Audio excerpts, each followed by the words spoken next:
Chapter 6 from the book written by Chetan Bhagat, The Girl in Room 105. We went down the steps to the main entrance of Himatri. Seeing us emerge from the hostel, the watchman jumped up from his chair looking stupefied. Stop, who are you? He said.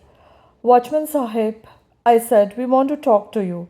What are you doing inside the girls' hostel? He said. Listen to us, Watchman Sahib, I said. Someone has died. What? He said, his mouth open. Before I could say more, I heard police sirens. The horse cars police was more efficient than I had expected. A Delhi police Maruti gypsy entered the hostel compound. An IIT Delhi security patrol car followed it. Three cops stepped out of the gypsy. One of them wore a police cap and his uniform had epaulets. Seemingly the senior most in the group, he walked up to us. I read his name tag Vikas Rana. Two constables and four IIT Delhi security officers walked behind him. The watchman almost collapsed. Who is Keshav Rajpurohit? Inspector Rana said in a rough baritone. I'm Keshav, sir, I said, extending a hand. He ignored it. You called us? Yes, sir, I said. I found my friend Zara alone dead, room number 105. The security officers looked at me shocked. Who are you? One of the security officers said. A student, ex-student, I said, 2013 batch, Kumon Hostel. 2013, said the same security officer. What are you doing here now? I came to visit her, I said, and added it's birthday. But how can you come into the girls' hostel? His voice got louder. Can we not waste time and examine the body, please? Inspector Rana said. A constable used a handkerchief to open the door of Zara's room. Careful, Inspector Rana said. There could be fingerprints. Saurabh and I looked at each other. The only fingerprints they might found on the door handle would be ours. The police entered the room.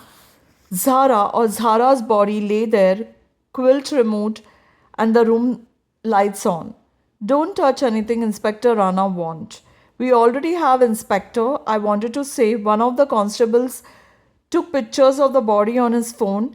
He said something about the official photographer not being available at such an odd hour. Inspector Rana walked up to the bed. He examined Zara's neck. Not a suicide. Somebody strangled her. A gust of cold air from the open door accompanied his words. Everyone fell silent until one of the security officers spoke again. How did this even happen, Lakshman? He said, addressing the watchman. Watchman Lakshman folded his hands. No idea, Sahib. Did you see anyone come in? The security officer barked at him. Nobody. I was on duty throughout. Did you sleep off or leave your post? The security patrol officer shouted to reclaim his authority and show the police he meant business too. Watchman Lakshman shook his head. His body seemed to shrink, and not because of the cold. Tell me honestly, I can check CCTV footage of the entrance, the patrol officer said. The patrol officer had to deflect blame too. For despite all his patrolling and supervision, someone had come in and murdered a student. No, Sahib, I was on duty, awake, Lakshman said. So how did two men get inside the hostel then? The security officer said, pointing at Saurabh and me. Lakshman had nothing to say. The patrol officer slapped him. I guess he had to display his toughness to the police. Stop, Inspector Rana said. Don't do our job. Sorry, sir, the patrol officer said. He looked ashamed at being shouted in front of his juniors. Perhaps he wanted to be an investigating officer in the police too. People want to grow up and become cops. Nobody dreams about guarding an engineering college full of nerds. You couldn't prevent the crime. Now at least let us investigate it, Inspector Rana said. The patrol officer hung his head low. Sorry, sir. Inspector Rana ignored him. He walked around the room, saw Zara's phone. He disconnected the charger and lifted the handset with a handkerchief. He passed it to a constable who put it in a plastic bag. He checked the documents on her desk. He couldn't make any sense of the quant equations related to big data model stimulation. Zara's PhD topic. He dropped the papers back on the desk and walked up to the window. It was bolted shut. The window is closed. The murderer entered from the door, he said. Despite not wanting to get into trouble, I had to speak up. So the window was open, I said. This is how Saurabh and I came in. We closed it when we went down to inform the watchman. The inspector turned towards me. Who are you really and this fat guy? How and why are you here? Sir, I can explain everything, I said. Over the next few minutes, I told everyone how Saurabh and I had ended up here. And so I asked Saurabh to come up and we decided to call the police. I finished my story. I looked at everyone's faces. No one appeared convinced. The patrol officer seemed most offended, less at the murder, more at my audacity. You climbed into the IIT girls' hostel, an outsider. Who do you think you are? Sorry, sir, I said. It was a mistake. But Inspector Rana walked up real close to me, eyes inches from mine. After staring at me for what seemed like an eternity, he turned to Saurabh. Is your friend telling the truth? Saurabh spoke like Ranbir Kapoor in the film Chagga Jasoos. Yes, sir. So why is your voice shaking? Inspector Rana said. Just like that, sir. Are you sure you guys didn't kill her? Rana said. I felt the ground beneath me shift a little. Were we suspects? No, sir, I blurted out. I swear on my mother. The inspector's eyes bored into mine. Mother Chod, every murderer will swear on his mother if it helps him get away. No, sir, but I said, shocked by his language. Shut up, he said. He turned to the constable. Bring them to the police station. Sir, you. But Inspector Rana interrupted me. Take the watchman's statement to get the entrance CCTV footage. Anyone informed her parents? I did, sir. Her father is coming, I said. Saurabh tugged at my hand, suggesting one. I keep my mouth shut. One of the constables marked the area and took more pictures while Saurabh and I stood silently in a corner. The patrol officer stepped out to call the IIT director as the cops rummaged around her room. What's happening here? Where's Zara? Sardar Lone's voice startled everyone in the room. Police stations in India are a good way to time travel. If you want to see Indian life in the 70s with no computers and tons of brown paper files, a police station is a good place to visit. Of course, the horse car station had a bit of modernity too. They had two computers, both with fat CRT monitors. They ran on Windows software from the 90s. At 9 in the morning, the station was jam-packed with people as if the police were distributing free 10 GB data cards. Lack of sleep and last night's alcohol had already given me a headache. The cacophony in the station made the pain worse. Saurabh and I sat separately as we had been told. They didn't want us to talk and concoct a fake story. As if we couldn't WhatsApp each other from across the room if we wanted to do that. I waited for several hours. Inspector Rana finally called me into his office, a ramshackle room in which the desk and two chairs barely fit. I sat down in front of him and yawned. He continued to read a file, one eye still on me. Sleepy? A little, I said. Go wash your face. It's fine. He threw me a stern glance. Do as I say, he said. I compiled. I splashed filthy water from a filthy tap in a filthy bathroom on my face. I returned to his office and sat down again, my eyes open extra wide. I had to make you wait outside. The other option was locker. I'm sure you didn't want to spend the night there. I imagined myself behind the bars and my parents finding out. They would yell at me more than any cop would. No, not that option. No, sir, outside is fine. Though behind bars is where you belong if you actually killed her. I did not, sir, honest. I need more than that to be sure. I love her, sir, more than you will ever know. Zara was my world. Why would I kill her? Because you couldn't get her? No, sir, I did. She messaged me herself. I passed my phone to him. He read my last WhatsApp chat with Zara. Ask anyone in my batch, they will tell you what it would mean to me if Zara herself wanted to get back with me, I said.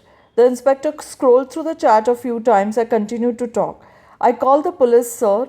I called her father. I even tried to call her boyfriend. Wait, boyfriend? He interrupted me. Yes, Raghu. He didn't pick up. It was late. He lives in Hyderabad. Give me his number. It's on my phone.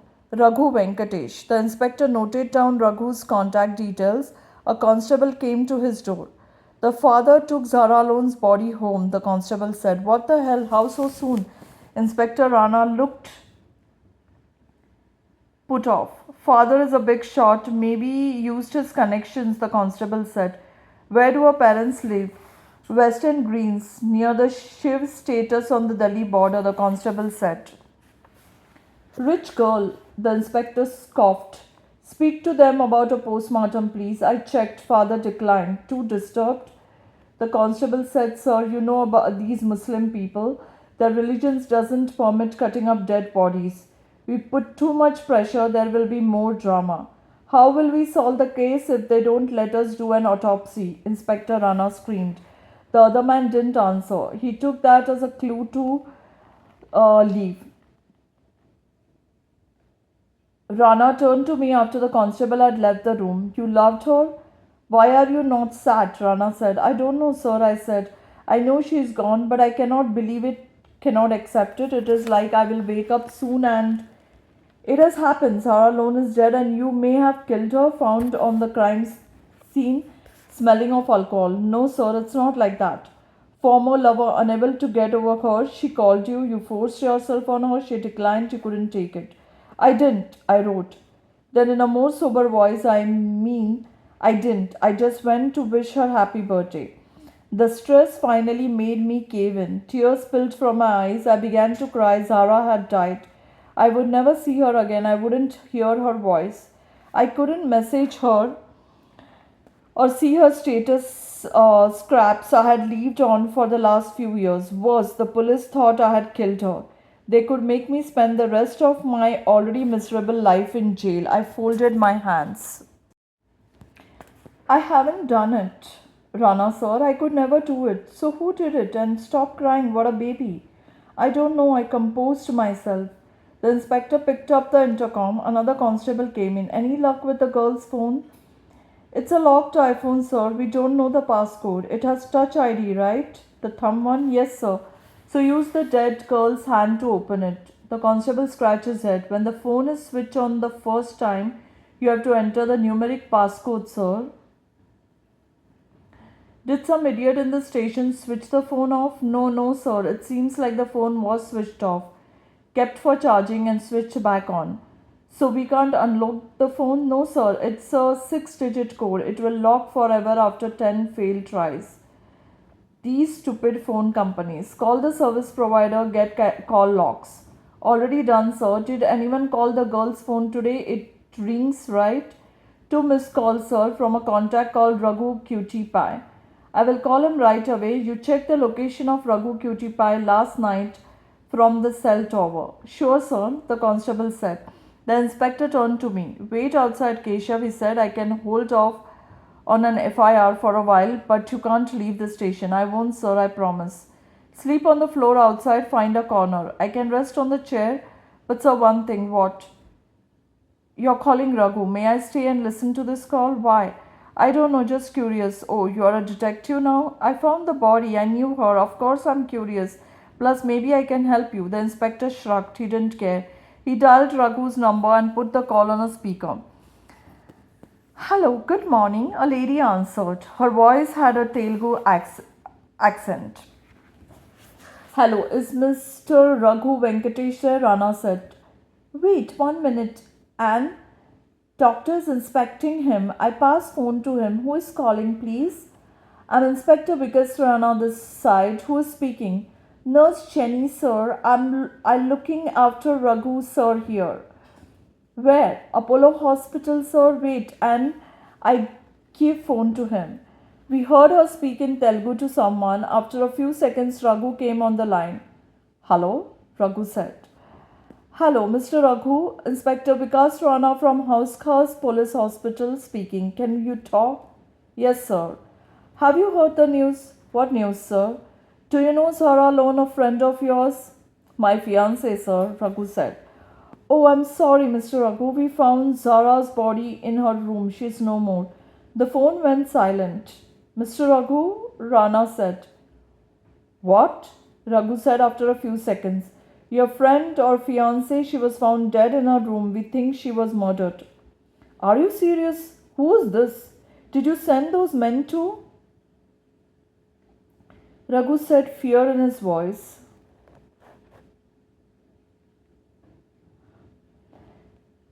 Which men? This is the police. We have her phone. You gave her two missed calls today, one at 8:14 in the morning and the other at 8:32.